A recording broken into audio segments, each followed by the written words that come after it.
Sebetulnya harusnya rekaman ini nggak saat sekarang sih, gue lagi flu tapi gue rasa kayaknya suara orang lagi flu ini kayak kece banget gitu ya. Jadi ya gue manfaatin aja lah. Ternyata kadang-kadang sakit itu bisa jadi berkah ya. Gue mau bahas masalah anime yang kemarin gue tonton tuh To Be Hero X. Gue bener-bener gatel banget mau bahas masalah ini. Kesan pertama setelah gue nonton anime ini yang satu ini, gue sadar akan satu hal yang sepele sebetulnya, tapi gue ngena gitu buat menilai suatu anime. Gue baru sadar, anime bisa dibilang bagus enggak, itu gak cuma dari ceritanya aja. Karena kan gue biasanya baca komik ya. Jadi standarnya itu masih gue bawa tuh sebagai ujung tombak ya anime ya di ceritanya aja gitu. Misal kayak Demon Slayer deh gitu. Gampang aja. Ceritanya kan flat banget dia ya. Basic seorang kakak yang bertawakal untuk mengobati adiknya yang ketularan flu iblis. Tapi ketolong grafik animasinya. Jadi bisa dikatakan animenya bagus, tapi secara story tidak. Makanya gue bingung ketika gue harus rating anime ini gimana nih? Apakah yang gue rating ceritanya, atau anime itu adalah 3 unsur tadi? Cerita, background, seiyu, masuk ke seiyu? Kayak seiyu emang keren-keren semua dah. Sama soundtracknya, gitu. Akhirnya di anime ini gue nemu satu hal yang berbeda. Gini, buat gue anime itu punya basic structure, dimana perkenalan karakter itu ya bisa aja lah fleksibel sesuai dengan kekreatifan masing-masing gitu. Masuk ke konflik, adegan MC yang maksain nekat, dilihat cewek-cewek, ada cewek yang diincer, terus dia berantem, dijadiin tontonan satu negara, keluarin kata-kata yang gak keren-keren amat juga gak masalah. Yang penting musik soundtracknya sama drama suara yang dia terengah-engah gitu. Ya kalau bisa buat adegannya gitu ya, memang ini jadi ngos-ngosan gitu ya. Walaupun dia cuma capek karena abis mindahin pause ya, itu gak apa-apa, itu gak penting ya. Yang penting soundtracknya itu loh, nusuk hati penonton gitu. Biar penonton tuh kayak Atasiga Anatano Origiri Takoyaki des. Udah sesimpel gitu aja gitu, nggak usah ribet-ribet. Klasik but still gold. Emang susah sih kalau ngomongin atau nilai anime, buat gue agak susah sih soalnya ini juga ya. Kemarin gue tuh jadi gini ya, punya anime yang To Be Heroes itu adalah yang nggak terprediksi buat gue. Kalau biasanya itu ya gue kecewa karena yang awalnya menarik nih, konsepnya menarik, malah jadi slow dan akhirnya boring. Misal kayak Alia Rusia. Wih, konsepnya menarik gitu kan. Si Alia ini dari Rusia, cewek Rusia yang tinggal di Jepang, sekolah di Jepang. Dimana dia tuh suka sama karakter of MC-nya, dan dia ngungkapin rasa sukanya tuh dengan bahasa Rusia gitu. Jadi seolah-olah kayak si MC ini ngedenger hatinya si Alia dengan bahasa Rusia, yang padahal MC juga ngerti bahasa Rusianya, coba nggak ngomong, takut gak enak, karena gak enak gitu, takut ketahuan gitu, ntar malah jadi selesai ceritanya sebenarnya gitu. Sebenarnya kalau MC-nya ngasih tahu, kalau gue sebenarnya gue bisa tahu sih lu ngomong bahasa Rusia gitu, selesai sih ceritanya pasti.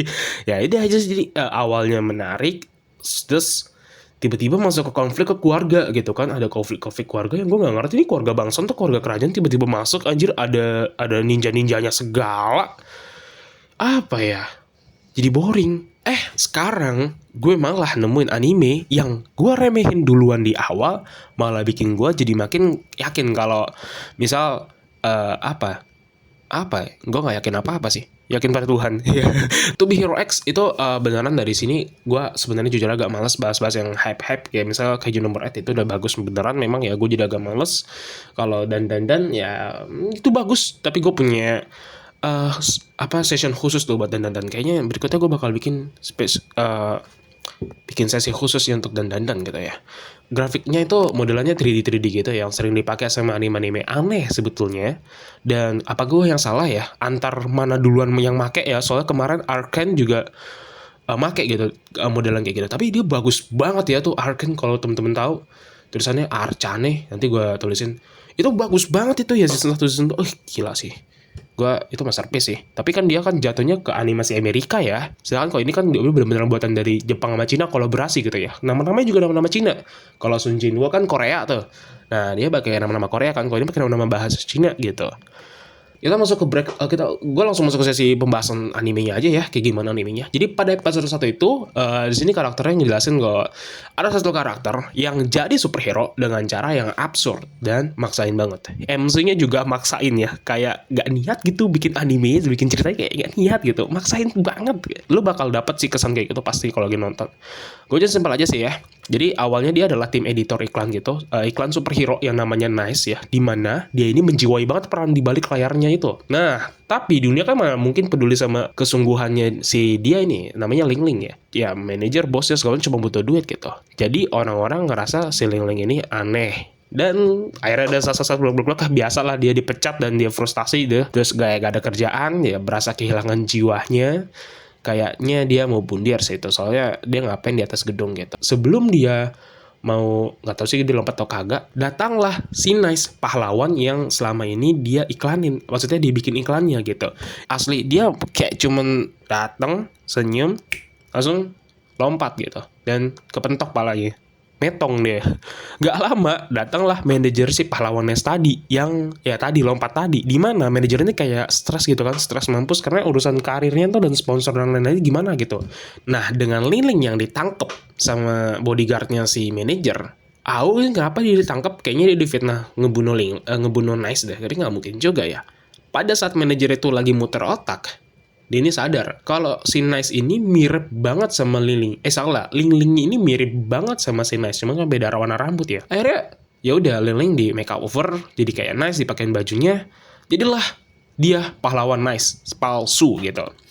Di sini masih aneh sih ya memang, karena gue juga lagi mahamin arti pahlawan di sini nih apa gitu kan, sistemnya kayak gimana gitu. Rupanya ketika seseorang dipercaya untuk jadi pahlawan, maka dia bakal jadi pahlawan. Gini, pelan-pelan.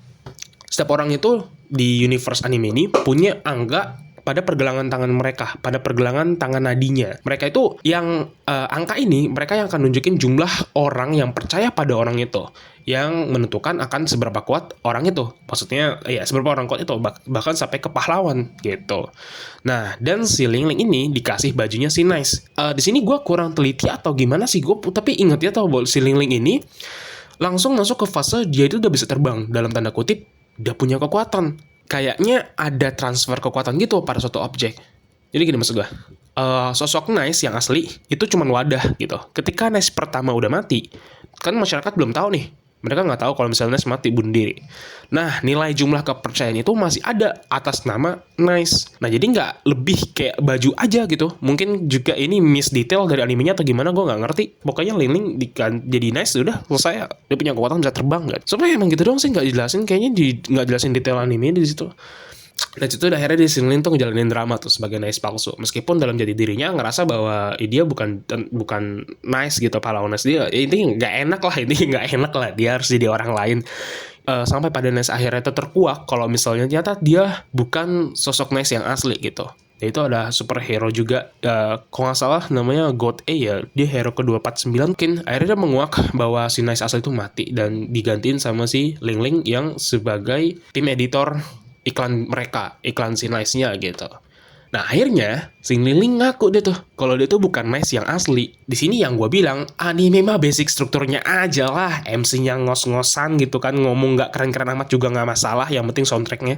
Akhirnya karena dia nekat gitu ngaku dan ngadepin si God A sebagai Ling yang sebagai Ling ya, dan awalnya Ling yang kehilangan kepercayaan orang karena dia adalah Nice palsu, kembali dapat angka bahkan lebih dari yang sebelumnya sebagai Ling bukan sebagai Nice. Nah, dan itulah kisah dari superhero ke-10. Episode 4 dimulai, episode 5 atau episode 5 dimulai dengan karakter baru dengan problematika yang berbeda lagi. Ya, yang awalnya gue penasaran ini bakal dibawa kemana ceritanya gitu kan. Karena sebetulnya dari episode 3 aja gue udah ngebayangin kalau ceritanya tuh buru-buru gitu. Asal nyampe pada momen yang ngos-ngosan tadi gue bilang, apalagi yang bisa disampaikan ke filmnya gitu, apalagi yang mau disampaikan sama filmnya. Rupanya animenya mau make jalan yang agak beda. Kita terbiasa dengan Boku no Hero ya.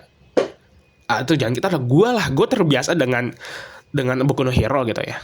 Anime tema pahlawan populer dengan konsisten menurut gue ya. Jadi ya penontonnya sering dibawa pada perjalanan karakter itu sendiri, zero to hero. Dan ini enggak. Dia punya konsep pembawaan yang malah menurut gue ini bagus banget konsep ya, bukan secara cerita dan struktur segala macam, ini secara konsep ya, ini bagus banget ya. Karena kenapa gue bilang ini anime bagus, karena ritmenya jadi nggak monoton gitu. Kita mulai bahas bab 2 ya. Pada bab 2 itu ada plot twist di perkembangan karakter Konden, pahlawan si nomor 9 gitu. Nah, buat gue itu plot twistnya receh banget ya. Tapi justru titik ending bab 2 ceritanya Konden malah jadikan plot twist besarnya gitu. Alur cerita anime secara makro gitu. Buat gue ya, pendapat gue nih, Boku no Hero itu jadi kesasar sendiri animenya. Banyak filler-filler yang kelihatannya mangakanya capek duluan gitu ya. Jujur ya, gue ngerasa gitu kayak karakternya banyak banget gitu. Cuman pengemasannya bukan kurang rapi sih, tapi gue nggak ngomong gitu ya, tapi terpaksa malah menjadi susah. Dia fokusnya kan nggak ke Deku aja, tapi satu kelas pahlawan itu. Dan setiap karakter teman-temannya Deku, itu kan punya karakter hero favorit generasi sebelumnya. Nah ini jadi bleber kemana-mana kan, jadi bleber semua gitu loh. Ya karena nggak per kasus gitu, dan nggak fokus ya. Lompat-lompat gitu, tapi tetap ngalir kok, tetap ngalir. Soalnya memang nontonnya sambil bobo, jadi kan nggak merhatiin detail kayak gitu sih. Tapi kalau dibahas lagi kan iya kan? Ya cuman kalau disuruh nonton ulang sih ogah sih, kebanyakan sih. Nah, satu hal yang paling menonjol di sini adalah kekurangan yang hanya bisa diiyakan adalah kemampuan hero selain All Might jadi nggak kelihatan gitu. Karena pertarungannya All for One sama All for One, yang lain nonton aja udah. Di balik frame tuh kayak misal kamera tuh ya, lagi pada latihan sambil ngapalin skrip gitu. Ya tapi gue suka sih Boku no Hero. Gue rasa dia bakalan tetap jadi anime tema pahlawan terbaik ya. Karena kesalahan mikro yang minim dan itu semua bakal ketutupan sih dengan anime yang gede, bukan gede lagi tapi gede banget ya. Terlalu banyak ya. Ya terlalu banyak meski sederhana gitu. Nah, poin yang gue ambil adalah urutan-urutan ranking dari hero-nya 2 ke bawahnya jadi nggak ada arti gitu. Endeavor ya kuat, Hawkeye tapi kita tahu Endeavor squad apa gitu kan, lawan satu musuh aja ngos-ngosan. Hawkeye kita tahu kan squad apa tapi ya ngos-ngosan, mereka harus kerjasama, ya itu juga bagus juga sih, kerjasama gitu memang bagus. Cuman jadi sayang aja gitu kan, jadi kayak ya udah ke nerf aja. Beda gitu kan kalau ceritanya dari bawah dulu gitu. Maksud gue kan, maksudnya 10 besar baru ke atasnya gitu. Inilah konsep yang dipakai sama To Be Hero X. Meski perkembangan ceritanya sederhana dan ya terkesan terburu-buru, gue tetap bakal jadi penasaran sama yang selanjutnya, atau gue malah akan jadi penasaran juga kayak setelah perkenalan ke top 10-nya nih, top 1-nya hero ini selanjutnya apa gitu. Kayak ini kan sebagian kecilnya gitu, kayak kasih nih 1%, 2% dari ceritanya gitu kan. Tapi kalau mau nyebutin kekurangannya ya fatal sih memang sejauh ini ya yang gue tonton ya dialognya sih. Dia bilang dialognya kayak anak SMP yang buat aja remeh banget, kelewatan sederhana ya, lebay, agak geli ya kadang, karena emang dibuat untuk buru-buru kayaknya. Makanya gue bertanya-tanya juga sih kenapa dibuat terburu-buru gitu. Berarti kan ya kalau nggak ini emang sebagian kecil banget dari dasar ceritanya, apalagi gitu dong. Berarti kan ya gue bilang tadi kasih 2%, berarti kan ada yang lebih besar lagi gitu. Setelah top 10-nya apa? Terus kalau konsep populer gini nggak beda sama YouTuber atau artis dong.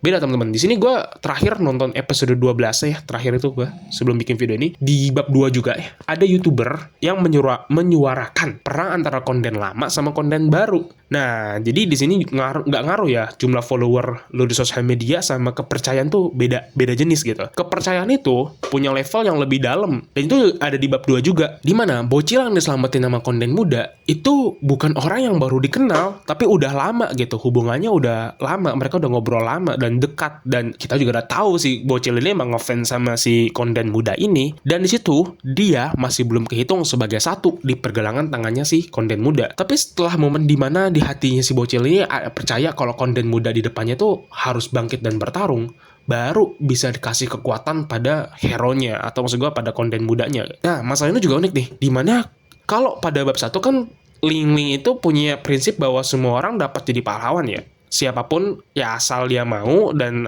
ada yang diperjuangkan bisa jadi pahlawan. Tapi pada bab 2 nggak kayak gitu.